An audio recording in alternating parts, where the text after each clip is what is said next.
Welcome to the Karen Kenney Show.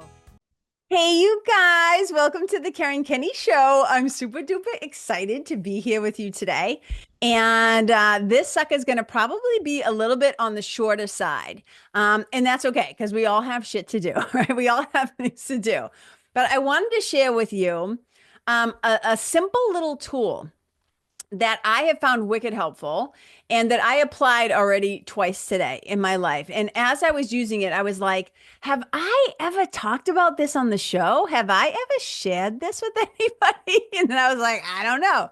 So if I did, it was so long ago that I've forgotten about it. So I don't think I have. But I am always thinking when I do this podcast, right? The Karen Kenney Show, I'm always thinking like, I want this, whatever episode I'm recording, I think to myself, I want it to educate, elevate, enlighten, or entertain. I want it to do something that is not going to be a waste of my time or your time, that you're going to, at the end of it, you know how I always say, I want to leave you better than when you first got here. That is always my aim. So when I was using this tool twice today, I was like, oh, I want to share this with everybody. But I'm going to put it in context first with like a little story. Okay. So I want to preface this by saying, this might be a little annoying, but I've never been a person who hits my snooze button, right? So I don't think I've ever, I say never. And whenever I use the word never, I always want to stop myself and say, was there ever a time? But I don't really recall a time when I was really a super snoozer, right? I'm the kind of person that if I have to set an alarm, when the alarm goes off, like my ass gets out of bed. However, there are times when maybe you're like a little extra sleepy and like you hear the alarm go off, or there's a thing that like you got to get up and do, and you maybe just dragging a tiny bit, not necessarily going to hit snooze or whatever, and you're like, I need to get my ass in gear. And that's what I'm calling this episode, right? Get it in gear. Get it in gear, kid. Let's go. Right?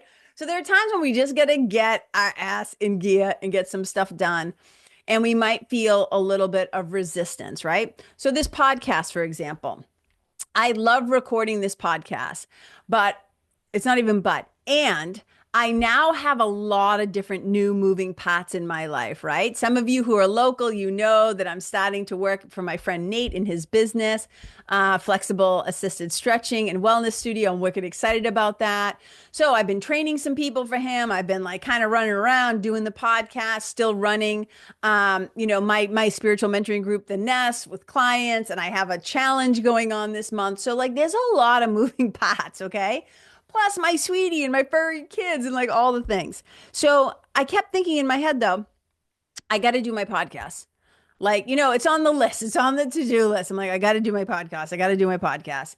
And I was like feeling just a little tired and kind of like, when you get a little tiny bit whiny, you're just kind of like, like, I know I need to do this thing and I'm gonna do it, but I'm feeling a tiny. So that part of me, I should name the whiny part of me. Okay, note to self. I'm gonna name the whiny part of myself. Okay, so that little whiny part of myself that rears their head every once in a while. And I was like, look, we don't have time for you right now, right? Just kind of in a funny way. Okay, but here's the deal. I know, double amen hands, if you can relate, when there's a time when you're just dragging a little bit, there's shit you got to do. It could be paying your estimated taxes. It could be mowing the lawn. It could be like, oh, I got to do the laundry. It could be like, oh, I got to make that phone call. Oh, I got to call my mother. I got to do the thing, get the thing done, go to the store, whatever it is. And you just feel like a little resistance coming up. And it's not like maybe enough to like completely stop you in your tracks, but it's definitely dragging your feet a little bit. And you're just like, look, I don't have time for this. I don't have time for this nonsense. Gotta get it in gear, right? Okay. So there's this little tool that I use. And I did not create the tool. I can tell you where I first heard the tool, but I will also say that I have heard other people say that they heard about it, this tool, I don't even know, maybe people called it a system, a process before that. Before this person became famous for it, I just like to be fair. I've heard that other people have talked about, oh, my mentor, my coach, my dad, my whoever taught me this a long time ago. But this is the person who gets credited for it. They wrote a book about it. And it's called the 5-second rule. Okay. Mel Robbins. Some of you might know who Mel Robbins is. She's a coach. I mean, she's much more. She's a podcast personality. She's written a bunch of books. She's an author. She's kind of like in the self-help or personal development world, right? Mel Robbins, I know several people who listen to my show also listen to her podcast. And Mel's helped like a lot of people. Okay, so she wrote a book called The 5 Second Rule. And I'm going to kind of tell you the premise of what the tool is. That is the tool. The tool is the 5 second rule. And I'm not going to go into all the science and all the stuff behind it. You can go read the book if you want all of that language. If you're the kind of person like me that likes to understand why it works and why it helps, some people are like, I don't need all that. Just tell me what to do and I'll do it. And that's helpful enough. But if you want a ton of science, like you can go check out our stuff. But here's what I do know. Our brains, right, will stop us from doing things. The brain loves to keep you safe. It loves to save you time. It likes to be wicked efficient. And the way that it often does that is it goes into what's familiar. Now, let's say you're trying to do something new, or let's say you're trying to start a new habit, like I want to get up at 5 a.m. and go for a walk, or I want to get up at 5 a.m., go to the gym, take a run, whatever it is. I want to get up at 5 a.m. and work on my book before I go to work, right? My friend Rob DiMedio, Busy Bee Bariatrics, Busy Bariatrics.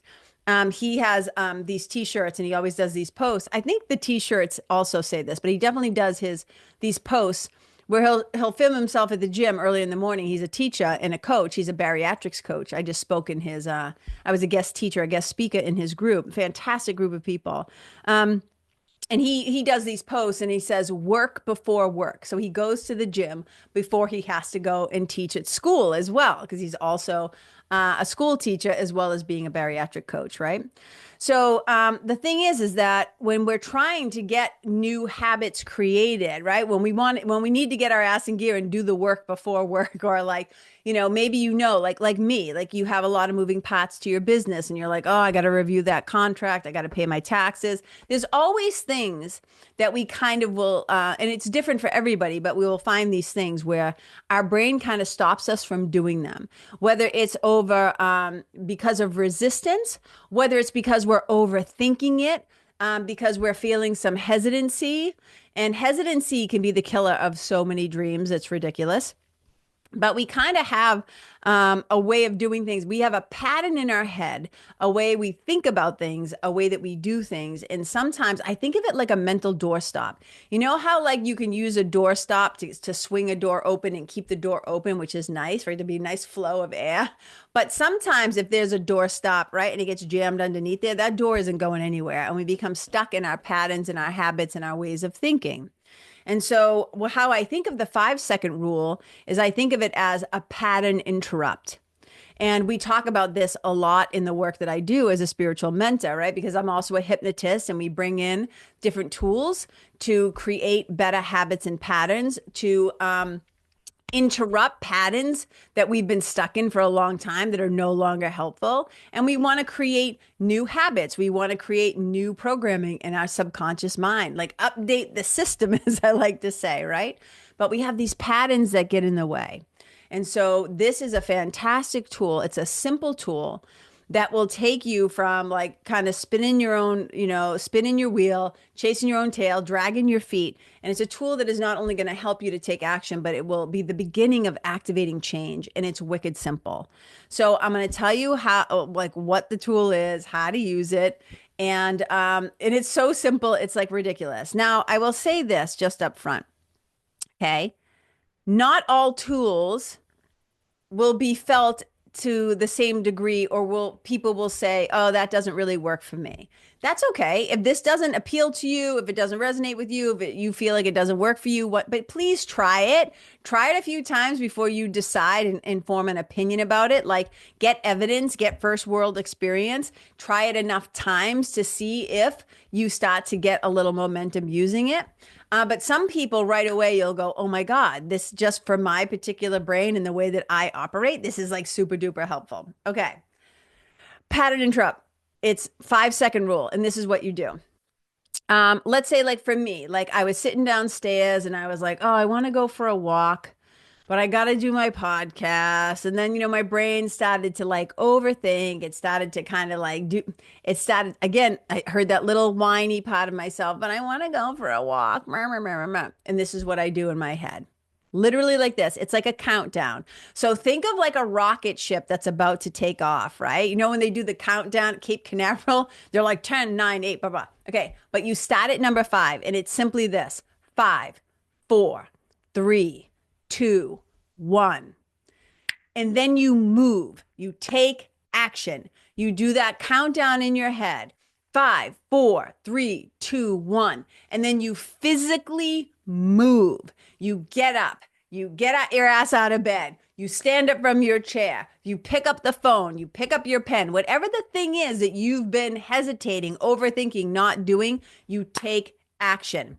And the way that I think about this in my head is this is a way to beat the system that exists in your head. And for me, that's that whiny voice. It's like, I don't want to, I don't feel like it, right? That's the system that is like in my head, one of my parts of me, that little whiny part.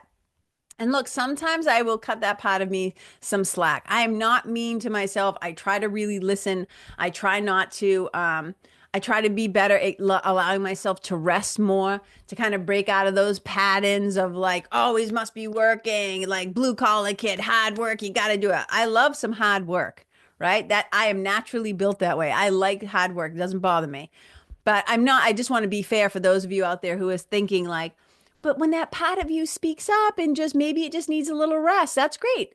When it's appropriate, but this is, I'm talking about like when this is not being helpful. Like there is shit, there's a deadline, there's things, commitment, you gave your word. And your word to yourself, to me, is like the most important thing. Because what I will find is we're not so willing to break our word to our sweeties, to our partners, to our business, colleagues, to our friends, to our family members. We're like, if I said I was going to be there, I'll show up, I'll do it. But we get on a little slippery slope sometimes with ourselves and breaking our word to ourselves. So I think this tool can be wicked helpful when we find ourselves starting to kind of get a little squirrely. Okay. So this is what you do, right? You feel that hesitancy come up. It's warm in bed. The winter's coming. Winter is coming. Right? A little GOT reference. Winter is coming. We know it's going to start getting darker earlier. It's going to be darker when we wake up in the morning. It's going to be so snuggly and warm under the blankets. And even if you set your shoes out the night before to get up, your gym clothes, whatever, you look at those suckers and you're like, oh, just 5 more minutes or whatever. That bullshit that your brain is going to try, that racket that your brain is going to try to run on you. And this is when you do 5, 4, 3, 2, 1. Now, in my head, I'll hear one of 2 things.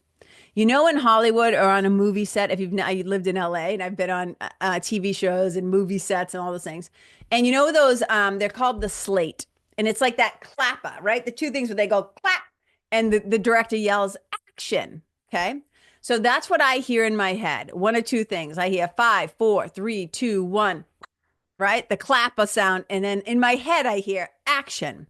The reason why I hear action is because I've been doing this long enough now that that's what I created as part of my pattern interrupt. Sometimes I also, depending on how I do the counting, sometimes I'll be like 5, 4, 3, 2, 1, lift off. But either way, action or lift off, because I'm thinking of that spaceship like just taking off like a rocket. And I think this is like how I've started to train my brain. I have trained my mind that when I hear 5, 4, 3, 2, 1, it's like, let's go, ass in gear, right? Action, lift off, take off, whatever the thing is.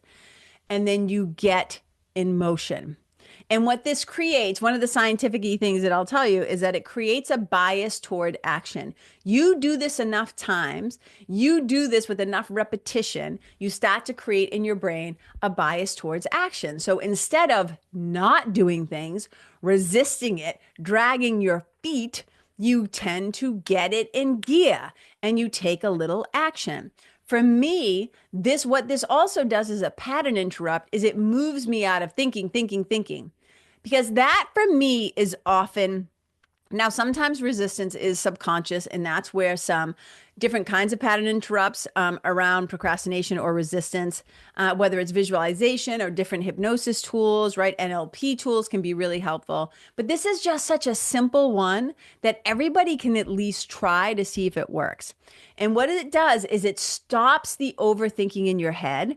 And I always say, stop thinking, start doing. Stop thinking, start doing. And this is a powerful way to kind of get that in motion and to build some momentum. It's also a great way to, because what happens a lot of time is you start doing a little hostage negotiation with yourself, right? You're like, oh, just a few more minutes, or oh, I'll do it tomorrow, or no, you won't. No, you won't.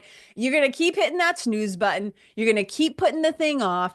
And you're getting a little reward every time you don't do it. And then you do something else instead, like eat the cookie or stay in bed or watch TV, or you don't pick up the book. You do the other thing instead, like the thing that is more like, oh, but I earned this. I deserve this. I should do this. That whiny part of you, right?